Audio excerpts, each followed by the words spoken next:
Hello everybody and welcome back to Witchfix. Today we're going to be looking at The Last Witch Hunter from 2016. A very good year, said no one.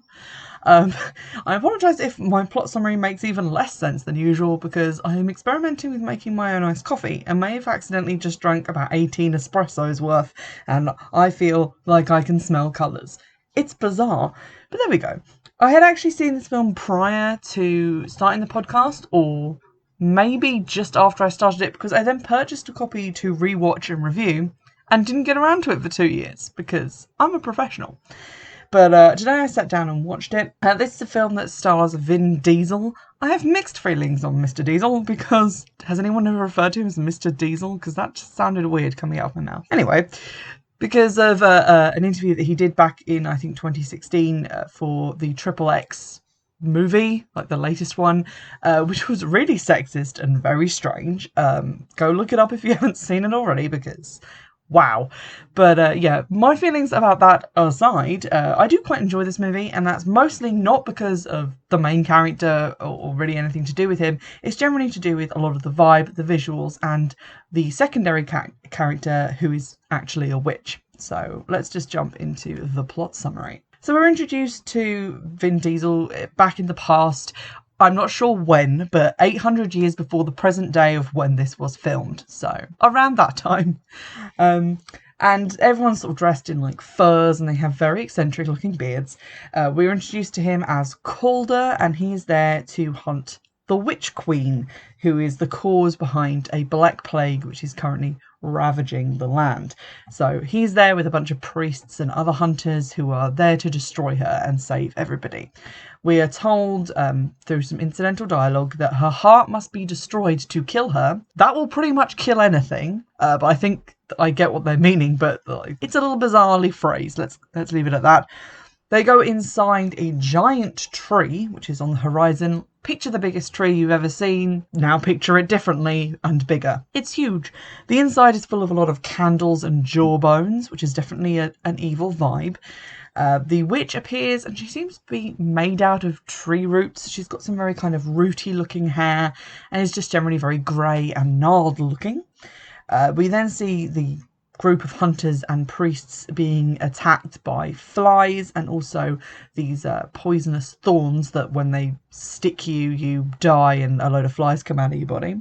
So that's pretty cool. We're told that only iron and fire can kill witches, so sort of similar lore to things that kill the Fae. This whole film in general reminded me a lot of the Holly Black Tithe series, Tithe Ironside, which also have that kind of modern Fae, old things, new things mixing together, and I'll mention that as we go through. The witches then start to attack the hunters, and they seem to be sort of feral golem-like creatures, which is odd. There we go. And then Vin Diesel falls down a big hole in the ground and briefly has a flashback of a wife and daughter who we are assured are dead. Because he's lost everybody, and that's sort of why he's here. The Witch Queen gives us a bit of backstory on the plague and why she's created it. She basically thinks that humans are trespassing on the witch's world, so sort of implying that there is some sort of racial difference between them, which is covered later, but her aim is clearly to wipe out humankind.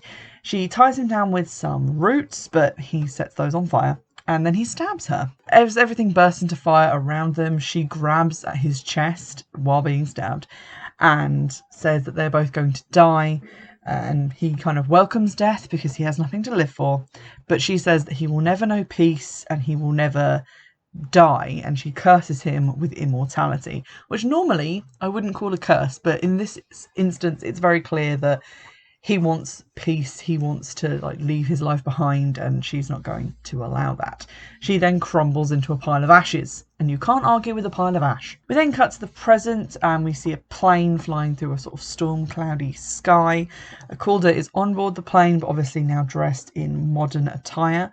Lightning begins to slash and crash outside of the plane, and he starts moving around with a staple floating in a glass of water, which is pointing like a compass and helping him to identify a young lady who is a witch. He sits down next to her and she seems very frightened and says that she hasn't done anything, but he says that she has something on her that he's been looking for a while. And this turns out to be a set of what look like 3 jagged rocks, which are all kind of stuck together. And he says that they're weather runes, which control like wind and rain and sun. And that by smushing them all together, she has essentially created this storm, as if like different weather fronts were smashing into each other. But he does say, at least you didn't get them wet. So I think we can all agree that that's going to happen before the end of the movie. He then separates them using some tools and magic powder. And she asks not to be turned into the witch council and not to be murdered. But he says that he's just there to make sure that she doesn't hurt herself. So we've seen a big change between how he appeared in like the prologue part of the movie, where he was just a warrior, and now he seems to be a bit more diplomatic and to be seeing the shades of grey in Witch kind. We then get some voiceover from Michael Caine, who, if he's in a movie, is either going to be a benevolent father figure or will betray you. Just we'll see what happens, but there is a betrayer in the mix here. He gives us some voiceover explaining that witches live among us in secret and are actually descendants of an ancient race separate to humanity, but it's been diluted and interbred quite a lot into leaving basically human individuals with powers. So I'm guessing the feral witches we saw at the beginning were less diluted and had like more strength. They apparently govern themselves, and the core rule in sustaining a truce between them and the witch hunters is that magic must not be used on humans.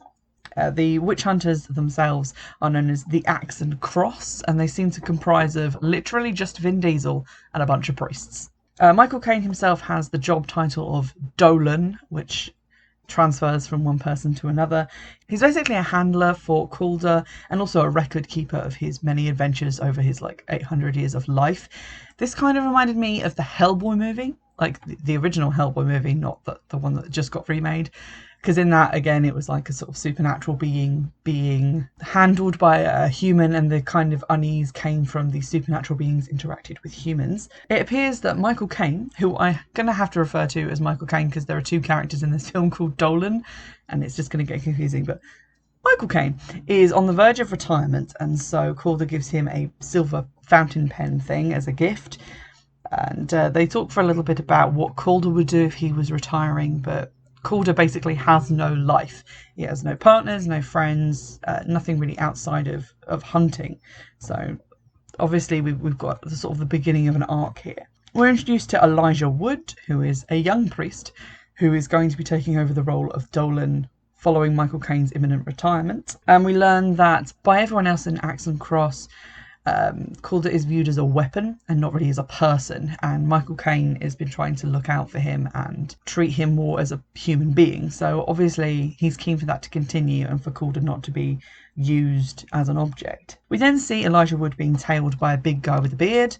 More on Beardy later. However, the next day Calder receives news that Michael Caine has died, which is concerning because obviously he retired that day and then also died, which is suspicious as fuck. So after being introduced to Elijah Wood formally as the 37th in the line of Dolans, they decide to go and check out Michael Caine's apartment. They go there and do some investigating, during which we get a little bit of lore on magic, that basically a witch's magic is made up of the 4 elements, earth, air, fire and water, and that these can help to reveal magic. So Calder goes around breathing on windows to see if a sigil will show up, and also holding a flame in the air to, I guess, see if anything weird happens, but nothing does. He then sprinkles some powder. I wasn't sure if this was earth, like if this was like the dirt test for magic, but whatever it is, disrupts a concealment spell on the apartment, showing that he's actually been wrecked and evidence that Michael Caine was held there and tortured. Calder is then very suspicious of Elijah Wood and grabs hold of his hand to test him with this ring that he wears that glows when he comes into contact with witches. Nothing happens, but he does notice that Elijah Wood has burnt hands, and he tells him the story of how he met Calder the first time when he was a small child. His family and home were burned by witches, and Calder rescued him. So that's why he has these burns on his hands. Calder notices that the fountain pen has been stolen because he finds the empty box. And I don't know why this happens next. I feel like I missed something when I was writing notes. But they go to a bakery where maggots and bugs and rotten things are being turned into pretty cupcakes by butterflies. And apparently they go there to have this mysterious curly tendril of herb analysed, but I missed the part where they found that in the apartment or what significance it had. But they go there. They meet Max, who is a powerful warlock, and they decide to try and get his help in tracking down this herb. He says that the person who purchased it from him had an odd smell, like crab apples and formaldehyde or arsenic. I think it was arsenic. And somehow from this, Calder realises that they are looking for someone who is staying in a very old Civil War era funeral parlour near a crabapple tree. So that's where they decide to go. This whole section was very unclear to me, and it all happened very quickly, so I apologise if I got any of that wrong. We see a kid out on the street following a trail of gummy bears to a gummy bear tree. So he starts picking gummy bears because this kid's parents clearly never read him any fairy tales. But he's stopped by Calder, who then turns back to the tree, and it is just a tree with rotting apples around it, which again reminded me of the Holly Black Tithe series, where you see these feasts going on under the hill and the fairy court eating these very strange delights, but which when given to humans kind of ensnare them and tie them to the court and are up to nefarious purposes. The bearded guy from before is watching out of a window, but when Calder enters the building, he's gone. But there is a little girl there. It turns out not to be a little girl. It's a man under an illusion. So he tries to stab Calder and gets knocked unconscious for his trouble.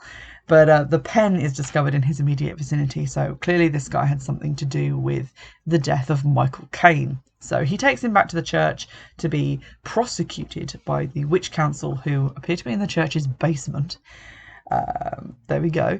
I don't think we find out the names of anyone on the witch council, and to be honest, they don't appear for very long. But they do judge him by tarot card, which is quite cool. However, the tarot says that he worked alone, which Calder disputes because the illusion magic needed to appear as a little girl is something that hasn't been practiced for hundreds of years since the fall of the Witch Queen. He's overruled, and the head of the Witches' Council uses a necklace pendant that looks like a scorpion to summon what I'm going to call a wood crab.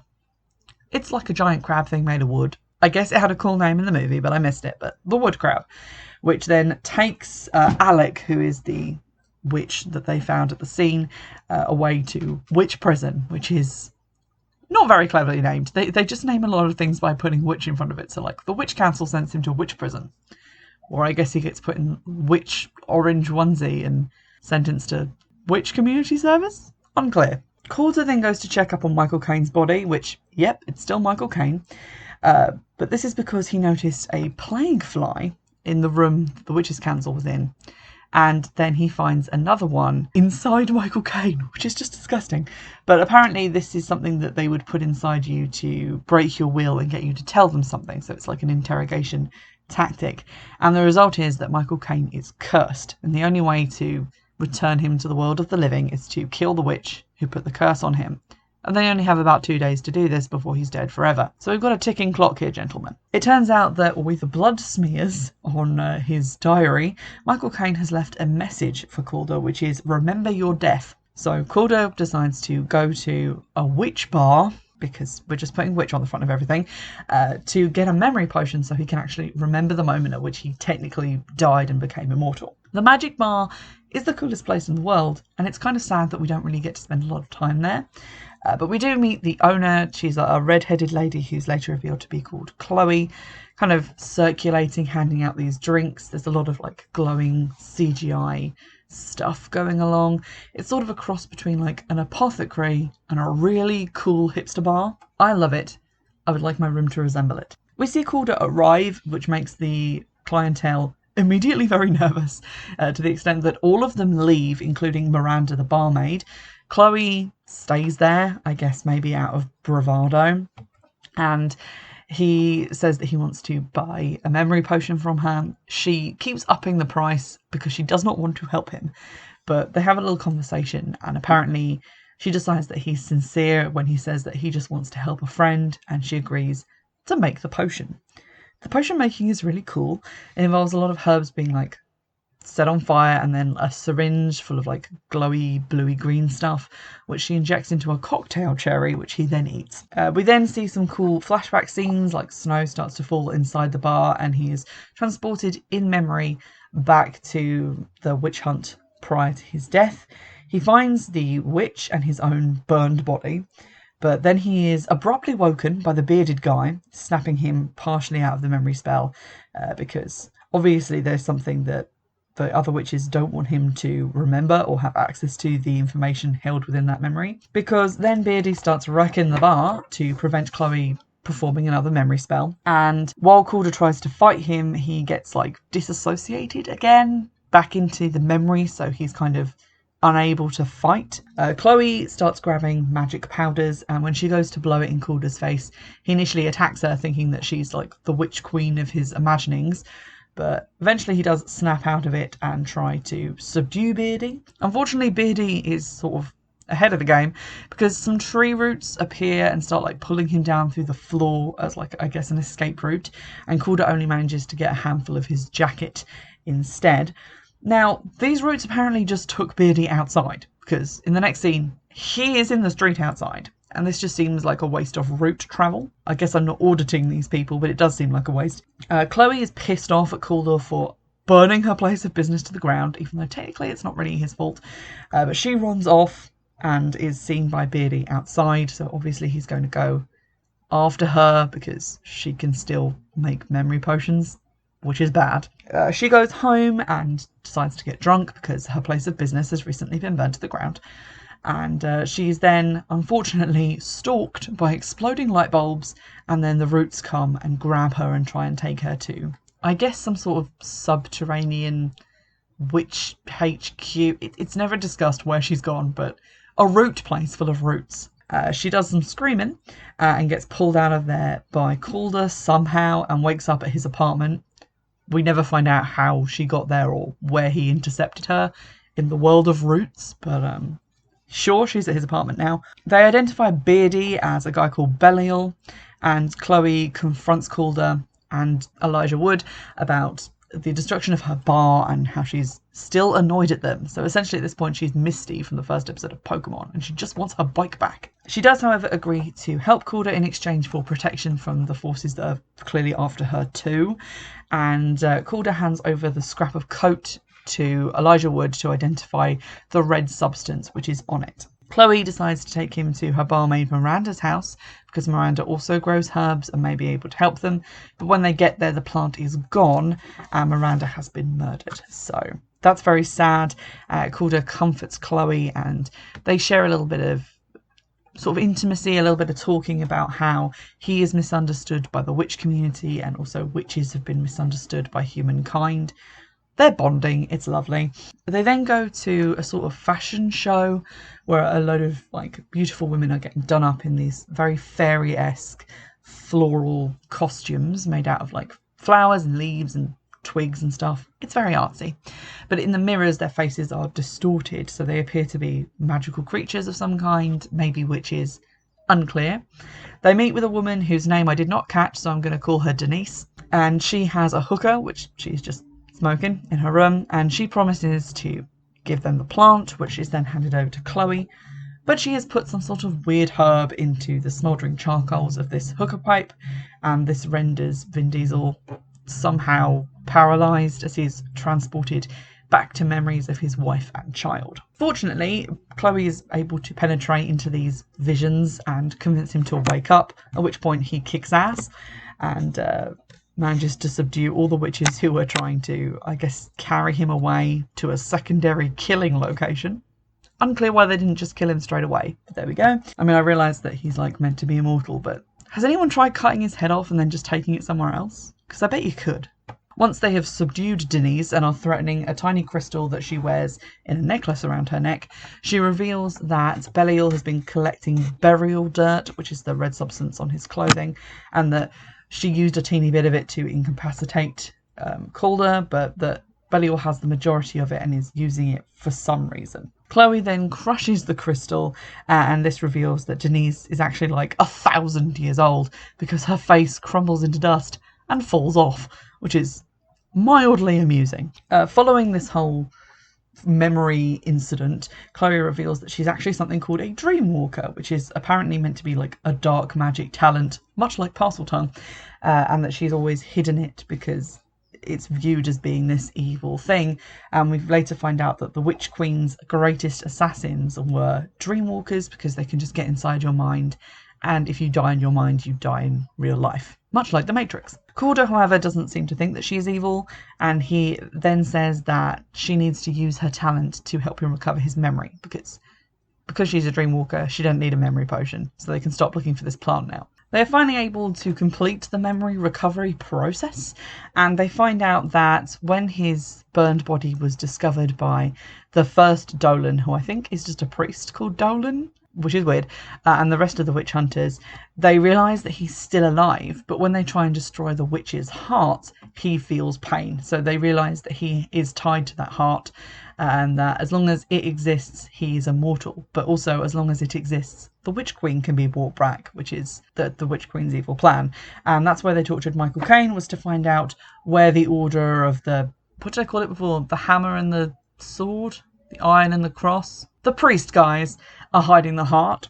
So obviously Calder is a bit miffed that he's been lied to for 800 years by Michael Caine and also now by Elijah Wood. So he's pissed.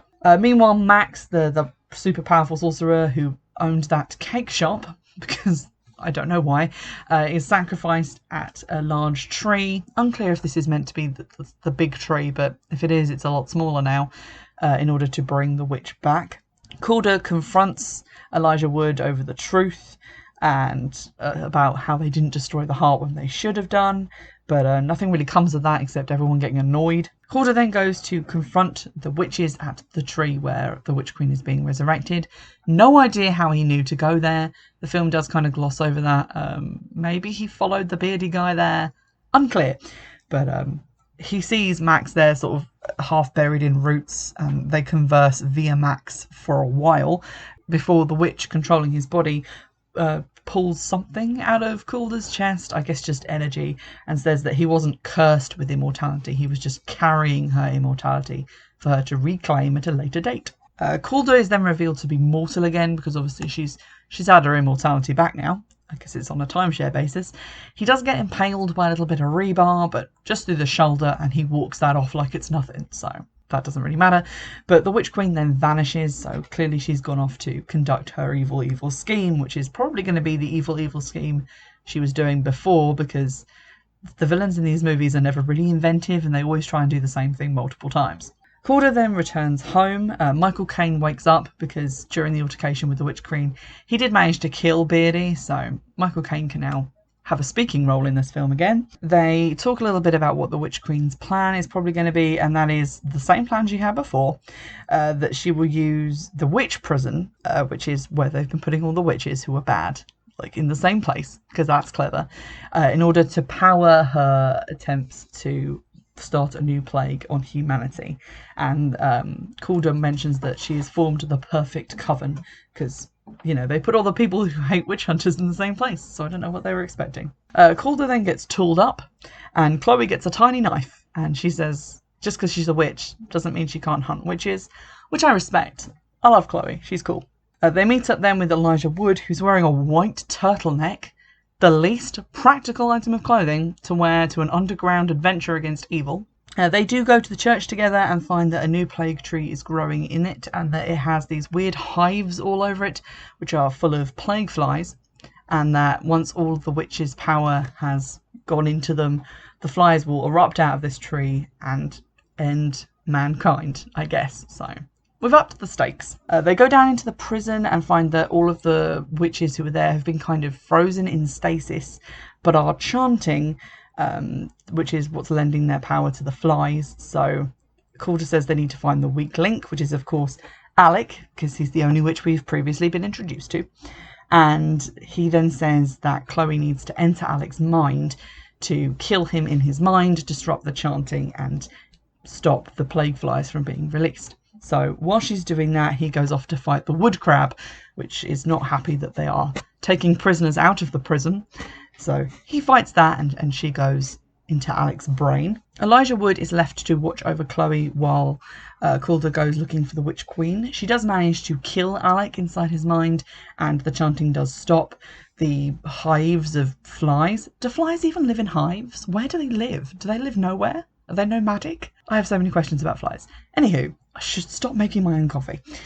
But they all stop glowing and no flies come out, so I guess that's kind of a win. Calder then sees an illusion of a world without humans. Nature has reclaimed all of the cars and skyscrapers and a giant tree is in the background, so I guess he's in the future liberals want. And the Witch Queen says that there's nothing he can do to stop her because he's mortal. He vehemently disagrees and they fight. He's then about to kill her, so... You know, I mean, he managed to kill her when he was mortal before, so I don't know what she was expecting. But then, shock horror, Elijah Wood appears, threatening Chloe's life. And in the most garbled piece of exposition ever, like, it's literally like 3 lines said super fast, he reveals that the witches Calder killed were actually his parents, and that Elijah Wood is actually a witch, born of witches, but he has no powers. But he betrays them because he wants to serve the Witch Queen, I guess. That's all there is to it. I guess it's meant to be a surprise, but someone had to betray someone, and Michael Caine isn't there, so has to be someone else. They then subdue Calder, and they sub Chloe in Alec's place, so the chanting begins again, and the plague flies are then released. Michael Caine sees this from the apartment that he's just in, out in New York, because they didn't bother to bring him to the fight. The Witch Queen then kills Elijah Wood, because she says that without magic, he's just a human, so... You know, he got pretty much owned as soon as he revealed himself to be a traitor, which is fine.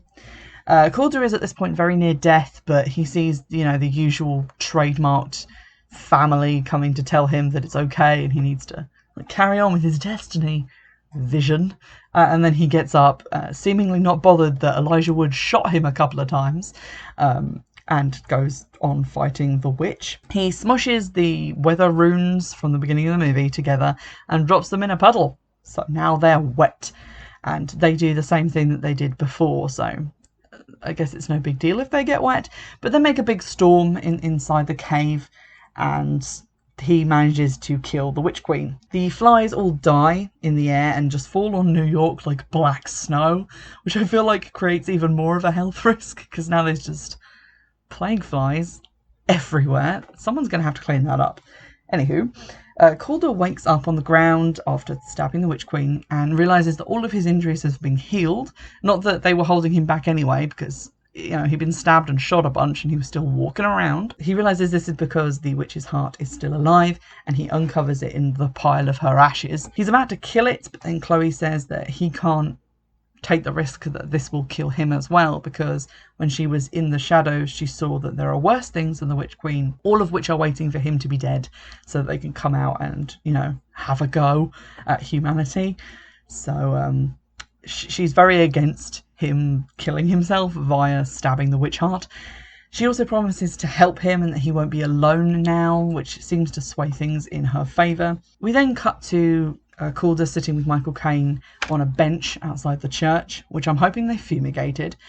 And they talk about how he's broken ties with the Axe and Cross, which is the name of the thing that I couldn't remember earlier. But Michael Caine is still going to help him. And then he walks over to his car and Chloe's there. So I guess, you know, they've made like a little team, sort of like Men in Black. You know, remember the end of Men in Black, the first film? God, that was a good movie. A team is born, and then the movie ends and there was no sequel. So we'll never know what those other things were, and I'm quite disappointed.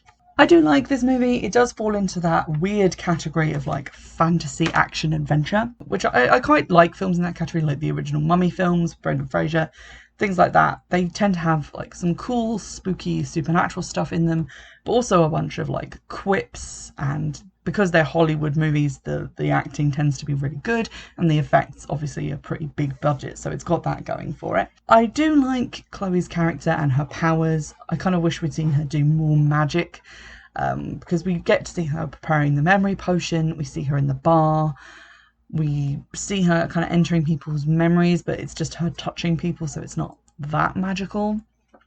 And I kind of wish that maybe she had been the focus of the film rather than just like the side character to, you know, main action hero guy with sword kicks people and murders them. So that's kind of sad, and I feel like she's underutilized. But aside from that, it is a pretty good watch. There's a lot of cool witchy stuff in like the backgrounds and backdrops. I'm not too keen on the kind of idea that it's just like this religious group that's in the right, and then they're like witches who are mostly in the wrong, except for like 6 of them. Which seems a bit mean, but I guess at the end he does break from them and becomes like a 3rd group, which is like him and witches, so I guess that's okay. I do wish that we'd seen more good witches, aside from just Chloe and the people we meet on the Witch Council who die off screen after the one scene they're in. So that's kind of disappointing. But all in all, I do enjoy this film. It's pretty fun and light entertainment-y, not a huge amount relating back to modern paganism, aside from, you know, some of the symbolism and, you know, the witches drawing on the 4 elements, which is only really mentioned once. If you've enjoyed it, if you know of other films like it, do let me know. You can do so in the normal ways via the comments or the Twitter account, so go and add me on there if you haven't already. And remember to follow me on Instagram as well, which is just Witchfix Podcast, where I post like just magic bits, spells, recipes from my herbiary, various other things, etc, etc. I'm going to go make myself some chamomile tea, and in the meantime, I'll see you in the next one.